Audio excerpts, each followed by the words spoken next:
নমস্কাৰ আজিৰ ভিডিঅ'ত আমি মেপ অনুসৰি HLO এপত কেনেধৰণে ডিজিটেল গণনা সম্পন্ন কৰিম এই বিষয়ে আভাস দিবলৈ যত্ন কৰিম। HLB আনুমানিক মেপ বা লেআউট মেপ অংকনৰ সহজ প্ৰক্ৰিয়া সম্পৰ্কে বা লেআউট মেপ কেনেধৰণে আঁকিব লাগিব সেই বিষয়ে পূৰ্বৰ ভিডিঅ'তে কৈছিলোঁ। যদি আপোনালোকে সেই ভিডিঅ'টো চোৱা নাই তেতিয়াহ'লে ডেছক্ৰিপশ্যনত লিংক দিছোঁ, আপোনালোকে চাই ল'ব পাৰিব। ধৰি লওক আমাৰ ইতিমধ্যে এই অংশলৈকে গণনা সম্পন্ন হৈছে, 8 নম্বৰ ঘৰলৈকে গণনা সম্পন্ন হৈছে। এতিয়া আমি এই ঘৰটোৰ পৰা গণনা কৰিবলৈ আৰম্ভ কৰিম। এই ঘৰটোৰ পৰা এই ঘৰটোত আমি এতিয়া নাম্বাৰিং কৰিম। এইটো বিল্ডিঙৰ নম্বৰ হ'ব 9। ধৰি লওক ঘৰটো এইটো, আমি গেটৰ মুখতে বিল্ডিং নম্বৰটো CN9 বুলি লিখিলোঁ আৰু ভিতৰলৈ সোমাই গৈ দেখিলোঁ যে তাত বাসগৃহটোকে ধৰি 4টা চেঞ্চাছ হাউচ আছে। বাসগৃহটো, ভঁৰালটো, গোহালিটো আৰু গেৰেজটো আমি শৌচালয়টো বা শৌচাগাৰটোক চেঞ্চাছ হাউচ হিচাপে নধৰোঁ। আৰু বাউণ্ডেৰীৰ ভিতৰতে এখন দোকান আছে। দোকানখন যিহেতু পৃথক ব্যৱহাৰ, ছিংগল মেচত ইউজ নহয়, বেলেগ উদ্দেশ্যত ব্যৱহাৰ কৰা হয়, গতিকে আমি ইয়াক চেঞ্চাছ হাউচ হিচাপে ধৰিব নোৱাৰিম। আমি ইয়াক সুকীয়া বিল্ডিং হিচাপে দেখুৱাব লাগিব। 9 নম্বৰ বিল্ডিংটোৰ তথ্য দাখিল কৰাৰ পিছত 10 নম্বৰ বিল্ডিঙলৈ আহিম।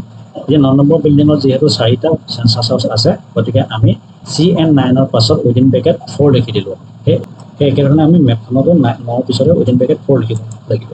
এতিয়া আমি প্ৰথমতে মূল বাসগৃহটোৰ তথ্য সংগ্ৰহ কৰি দাখিল কৰিম। এপটোত স্ক্ৰীণ ৰেকৰ্ডিং কৰি আপোনালোকক দেখুৱাবলৈ পোৱা হ'লে বেছি সহজে বুজিলেহেঁতেন, কিন্তু এই এপটো স্ক্ৰীণ ৰেকৰ্ডিং কৰা নিষিদ্ধ কৰি থৈছে। গতিকে মই ইয়াক ভিডিঅ' ৰেকৰ্ডিং কৰি দিলে আইন বিৰুদ্ধ হ'ব, নীতি বিৰুদ্ধ হ'ব। সেইকাৰণে মই যিমান পাৰোঁ মুখেৰে বুজাবলৈ যত্ন কৰিম। HLO এপৰ নিউ হাউচ লিষ্ট এণ্ট্ৰিলৈ যাব, লাইন নম্বৰটো অটো জেনেৰেট হ'ব। বিল্ডিং নম্বৰ, যিহেতু আমি এটা নতুন বিল্ডিঙলৈ আহিছোঁ, গতিকে বিল্ডিং নম্বৰটো নতুনকৈ লিখিব লাগিব। বিল্ডিং নম্বৰটো নতুনকৈ লিখিবলৈ ৰিপিট বুটামটোত টিপি দিব। ৰিপিট বুটামটোত যিটো সংখ্যা আহে তাৰ নেক্সট সংখ্যাটো বা পৰৱৰ্তী সংখ্যাটো আপোনালোকে টাইপ কৰি দিব লাগিব। চেঞ্চাছ হাউচ নম্বৰৰ বাবে নিউ বুটামত টিপিব লাগিব। নেক্সট কৰিব। নিশ্চয় প্ৰশ্ন তিনিটা ঘৰটোৰ প্ৰযোজ্য হোৱাকৈ অন্তৰ্ভুক্ত কৰিব। 7 নম্বৰ প্ৰশ্নটো, যিহেতু আমি বাসগৃহটো কৰিছোঁ, গতিকে 1 নম্বৰ অপশ্যনটো আহিব ৰেচিডেঞ্চ। নম্বৰ প্ৰশ্নটো ফিল আপ কৰাৰ পাছত 9 নম্বৰত হাউচ হোল্ড নাম্বাৰটো অটো জেনেৰেট হৈ যাব আৰু পৰৱৰ্তী প্ৰশ্নখিনিৰ উত্তৰ আপোনালোকে ফিল আপ কৰি দিব। 34টা কুৱেশ্যন ফিল আপ কৰাৰ পাছত কনফাৰ্ম কৰিলে পৰৱৰ্তী গৃহটোৰ পিয়লৰ তথ্য দাখিল কৰিবলৈ দিব। পৰৱৰ্তী স্ক্ৰীণত এটা নতুন ঘৰৰ বাবে তথ্য আপলোড কৰিবলৈ আহিব। ইয়াত লাইন নম্বৰটো অটো জেনেৰেট নতুন এটা আহিব। বাসগৃহ যিহেতু আমি একেটা ঘৰতে আছোঁ, গতিকে ৰিপিট কৰিব লাগিব। এইখিনিতে জনাই থওঁ যে এটা বিল্ডিঙত যিমানটা লোকপিয়ল গৃহ থাকে বা চেঞ্চাছ হাউচ থাকে, গোটেইকেইটা শেষ নকৰালৈকে বিল্ডিং নাম্বাৰটো ৰিপিট কৰি থাকিব লাগিব। এইখিনিতে উল্লেখ কৰি থৈছোঁ, চেঞ্চাছ হাউচ নম্বৰটো নিউ কৰি দিওঁতে যিটো চেঞ্চাছ হাউচ নম্বৰ ওলাব, সেই একেটা চেঞ্চাছ হাউচ নম্বৰে আমি ঘৰবোৰত লিপিবদ্ধ কৰিব লাগিব। এতিয়া জনোৱা হওক চেঞ্চাছ হাউচ নম্বৰটো কেতিয়া ৰিপিট হ'ব বা পুনৰাবৃত্তি হ'ব।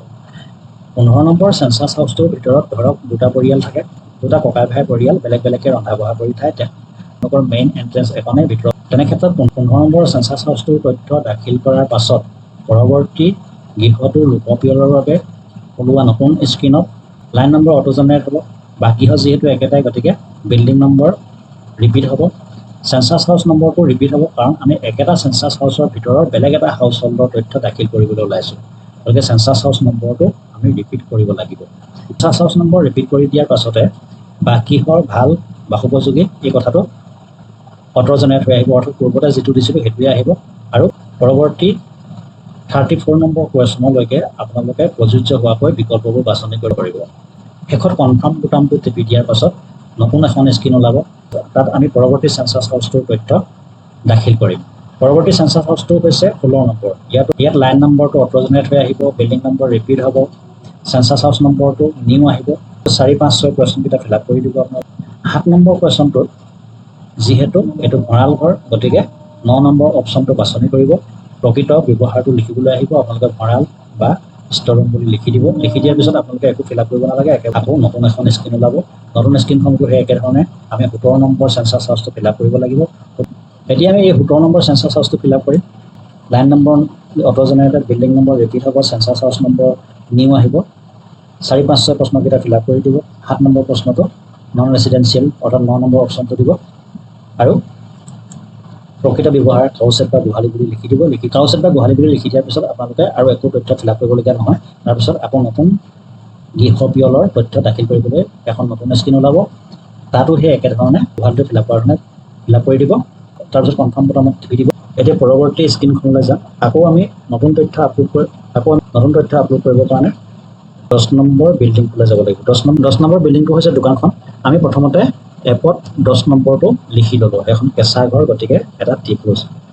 এপত 10 নম্বৰ বুলি দিয়াৰ লগে লগে আমি এই দোকানখনৰো কোনোবা এঠাইত CN10 লিখিম। এতিয়া আমি এপত ইয়াৰ তথ্য দাখিল কৰিম। আমি যেতিয়া নতুন পেজ এটালৈ যাম, তেতিয়া line number auto generated, building number নতুনকৈ লিখিব লাগিব CN10, census house number new হ'ব। 4, 5, 6 প্ৰশ্নকেইটা প্ৰযোজ্য হোৱাকৈ ফিল আপ কৰি দিম। 7 নম্বৰ প্ৰশ্নটো এইখন যিহেতু দোকান, 3 নম্বৰ অপশ্যনটো চিলেক্ট কৰিব লাগিব আৰু নিৰ্দিষ্ট ঠাইত চব বুলি লিখিব লাগিব। আৰু চব বুলি লিখি দিয়াৰ লগে লগে আমাৰ বাকীখিনি ফিল আপ কৰিবলগীয়া নাথাকে, একেবাৰে কনফাৰ্ম বটনত টিপি দিব লাগে। কিন্তু যদি এই দোকানখনত ৰাতি মানুহ থাকে আৰু ইয়াতে খোৱা বোৱা কৰে আৰু একেখন দৰ্জাই ব্যৱহাৰ কৰে, তেতিয়া আমি এই দোকানখনত ৰেচিডেন্স কাম আদাৰ ইউজ অৰ্থাৎ 2 নম্বৰ অপশ্যনটো চিলেক্ট কৰিব লাগিব। 2 নম্বৰ অপশ্যনটো চিলেক্ট কৰিলে তেতিয়া আমি সকলোখিনি তথ্য অৰ্থাৎ 34 নম্বৰ কুৱেশ্যনলৈকে ফিল আপ কৰিব লাগিব। দোকানৰ ক্ষেত্ৰত নতুন বিল্ডিং ব্যৱহাৰ কৰিব। এই ভিডিঅ'টোত এতিয়ালৈকে আমি লেআউট মেপ অনুসৰি HLO এপত কেনেধৰণে তথ্য দাখিল কৰিব লাগিব, লেআউট মেপৰ বিল্ডিং নাম্বাৰৰ লগত HLO এপৰ building number, census house number মিল থাকিব লাগিব আৰু building number, census house number কেনেধৰণে ৰিপিট হ'ব সেই কথাটো ক'লোঁ। লগতে দোকান হ'লে বিল্ডিং হ'বনে চেঞ্চাছ হাউচ হ'ব সেই কথাখিনিও আলোচনা কৰিব। মোৰ এই ভিডিঅ'বিলাক চাই যদি আপোনালোক উপকৃত হৈছে তেন্তে ছাবস্ক্ৰাইব কৰি বেল আইকনটো দবাই দিব, সকলোৰে লগত শ্বেয়াৰ কৰিব। তথ্যবোৰ নিখুঁতভাৱে দাখিল কৰিলে সকলোৰে সুফলবোৰ আমি লাভ কৰিবলৈ সমৰ্থ হ'ম। গতিকে ভিডিঅ'বোৰ লাইক কৰিব, কমেণ্ট কৰিব। আজিৰ ভিডিঅ' ইমানেই। পৰৱৰ্তী ভিডিঅ'ত প্ৰতিষ্ঠান পৰিয়াল অৰ্থাৎ ইনষ্টিটিউচনেল হাউচহোল্ড, হোটেল, অতিথিশালা বা কলেজৰ লগত হোষ্টেল এইবিলাক থাকিলে গণনা প্ৰক্ৰিয়াটো কেনেকুৱা ধৰণে হ'ব সেই বিষয়ে আলোচনা কৰিবলৈ যত্ন কৰিম। ধন্যবাদ। জয় আই অসম, জয় হিন্দ।